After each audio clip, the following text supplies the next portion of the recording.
ছাত্রদলের বড় ধরনের চেষ্টা ব্যর্থ করে দিচ্ছে শিবির এবং এনসিপি। দর্শক, জনগণ এবং শিক্ষার্থীরা ঢাকা বিশ্ববিদ্যালয়ের ভিসির পক্ষে। ছাত্রদল ঢাবি ভিসির পদত্যাগের দাবিতে আন্দোলন করছে। মজার বিষয়ে শাহবাগ অবরোধ করে বলছে যে ঢাবি ভিসিকে পদত্যাগ করতে হবে। এটা হাস্যকর না? মানে বিষয়টা কেমন? এক ছাত্রদল নেতা নিহত হয়েছে ক্যাম্পাসের বাইরে, আর সাথে সাথে এসে পদত্যাগ দাবি করলো ভিসির। মনে হয় যেন ভিসি হত্যা করেছে। উদ্ভট না? অ্যাজ ইফ যে ছাত্রদল নেতারা ইমমর্টাল, তারা ক্যাম্পাসের বাইরে কোথাও বা মারা যেতে পারবে না, দুর্ঘটনার শিকার হতে পারবে না, আর ঢাকা বিশ্ববিদ্যালয়ের ছাত্র হলেই ভিসিকে পদত্যাগ করতে হবে। এটা কোনো যুক্তি? তো এখন এই দাবিতে কিছুদিন আন্দোলন করেছে ক্যাম্পাসের ভিতরে, কিন্তু দেখেছে যে কারো সাড়া পায় না। ছাত্রদল কোনো সাধারণ শিক্ষার্থীকে সাথে পায় না। ভিসির পদত্যাগের দাবির যে আন্দোলন, তাতে ওই 2-4টা বাম আসে, লোক নাই। বহিরাগত এনে আন্দোলন জমানোর চেষ্টা করেছে, কিন্তু তাও জমে না। আবার বহিরাগত আনার রাস্তা অনেকটা বন্ধ করে দিচ্ছে। শিবির, এনসিপি, ছাত্র সংসদ এরা ঢাবি ভিসির পক্ষে অবস্থান নিয়েছে স্পষ্টভাবে। এজন্য ঢাবি ভিসি নিশ্চিন্তে আছেন যে যেখানে শিবির আছে আমার পক্ষে, আর বৈষম্যবিরোধী ছাত্র আন্দোলন ছেলেরা, ছাত্র সংসদের ছেলেরা আছে, সেখানে ছাত্রদল আর কি করবে, আর তাদের কথা কি পদত্যাগ করতে হবে? না, এটা তো অনেক আগে থেকেই বলছে। ছাত্রদল কোনো আন্দোলন সফল করতে পারেনি 5 আগস্টের পর, যদিও যারা আন্দোলন সফল করেছে তাদের পথে হাঁটার চেষ্টা করছে, কিন্তু পারবে না। দর্শক, মজার খবর, উপাচার্যকে হুঁশিয়ারি ছাত্রদলের। ক্ষমতার মসনদ থেকে কিভাবে টেনে নামাতে হয় ছাত্রদল জানেন। মানে ঢাবি ভিসিকে ছাত্রদল হুমকি দিচ্ছে যে টেনে হিচড়ে নামানো হবে। এই হুমকিটা কোথায় বসে দিচ্ছে? বৃষ্টির মধ্যে শাহবাগ অবরোধ করে। কারণ বৃষ্টির মধ্যে না দুদুর প্রস্রাব, এটা নিয়েও আবার আলাদা বিশ্লেষণ আছে, যে এটা বৃষ্টি না, এটা দুদুর প্রস্রাব, থুথু। সেখানে ভিজে আন্দোলন করেছে ছাত্রদল। কারণ শাহবাগ অবরোধ করে ঢাবি ভিসির বিরুদ্ধে আন্দোলন, এটা হাস্যকর না? ক্যাম্পাসের ভেতরে তো ওই বহিরাগত এনেও আন্দোলন জমাতে পারেনি, এখন শাহবাগে গেছেন, আবার টেনে হিস্ট্রে নামানোর হুমকি দিচ্ছে। নামাতে আসেন না, কিচ্ছু করতে পারবে না। এখানে ঢাবি ভিসির পক্ষে শিবির দাঁড়িয়েছে, এনসিপির ছেলেরা দাঁড়িয়েছে, মানে এই ভিসিকে কিচ্ছু করতে পারবে না। আর ঢাবি ভিসির বিরুদ্ধে মিথ্যাচার করছে। ঢাবি ভিসি ন্যায়ের পক্ষে, সত্যের পক্ষে, অতএব তাকে পদত্যাগ করাতে পারবে না।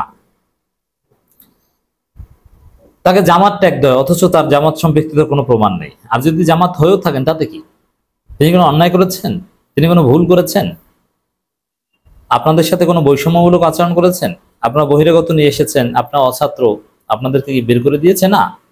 জামাত হয়ে থাকলেও আপনি কিছু করতে পারবেন না, আর জামাত তিনি না। অতএব ছাত্রদলের যে হুমকি টেনে হিচড়ে নামাতে পারে তারা, এটাকে একদম ব্যর্থ করে দিয়েছে শিবির এবং এনসিপি। এনসিপি বলতে এনসিপির স্টুডেন্ট উইং যারা, তাদের বোঝাচ্ছি। ঢাকা বিশ্ববিদ্যালয়ের শিক্ষার্থী ও ছাত্রদল নেতা শাহরিয়ার আলম সাম্য হত্যায় জড়িত প্রকৃত খুনিদের অতি দ্রুত গ্রেপ্তার করে বিচারের দাবিতে শাহবাগ মোড় অবরোধ করে বিক্ষোভ করেছে ছাত্রদল। প্রায় 2 ঘন্টা এই গুরুত্বপূর্ণ স্থান তারা অবরোধ করে রাখে। আচ্ছা, বিচার করবে কি ঢাবি ভিসি? গ্রেপ্তার করবে কি ঢাবি ভিসি?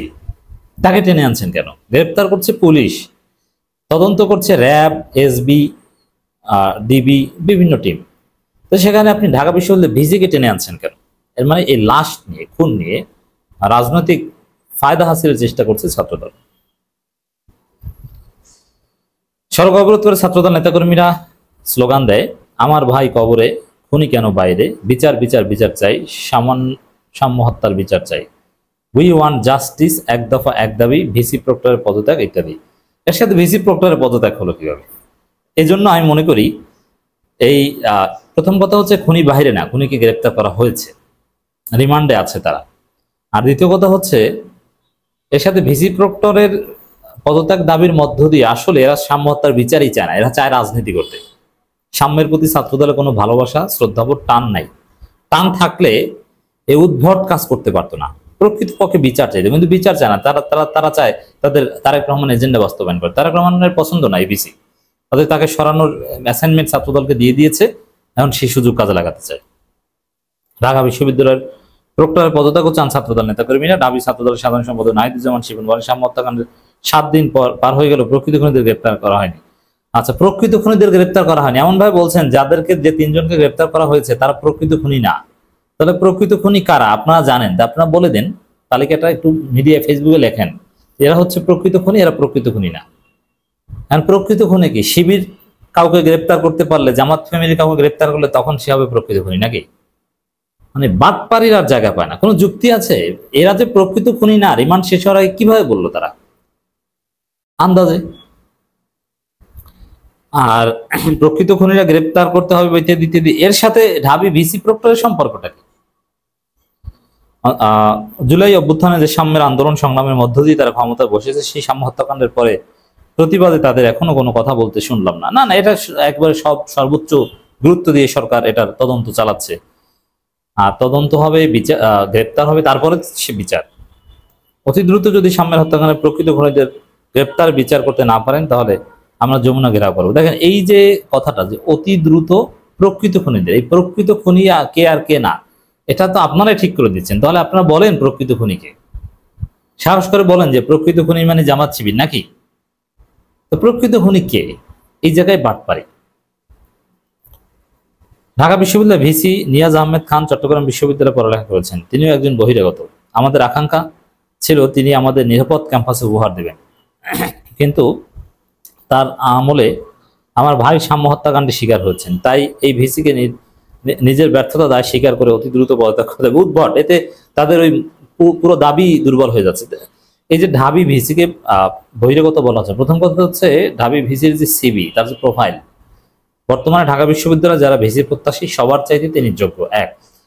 আর যে সংজ্ঞায় তাকে বহিরাগত বলা হচ্ছে, এই সংজ্ঞায় সবাই বহিরাগত। কেউ তো আর জন্ম থেকে ঢাকা বিশ্ববিদ্যালয়ে পড়ে না, এক সময় তো অন্য জায়গায় পড়তো, তারপরে এখানে এসেছে। ঢাবি ভিসি তো একসময় অন্য জায়গায় পড়েছে, তারপরে এখানে এসেছে, এখানে শিক্ষকতা করেছে।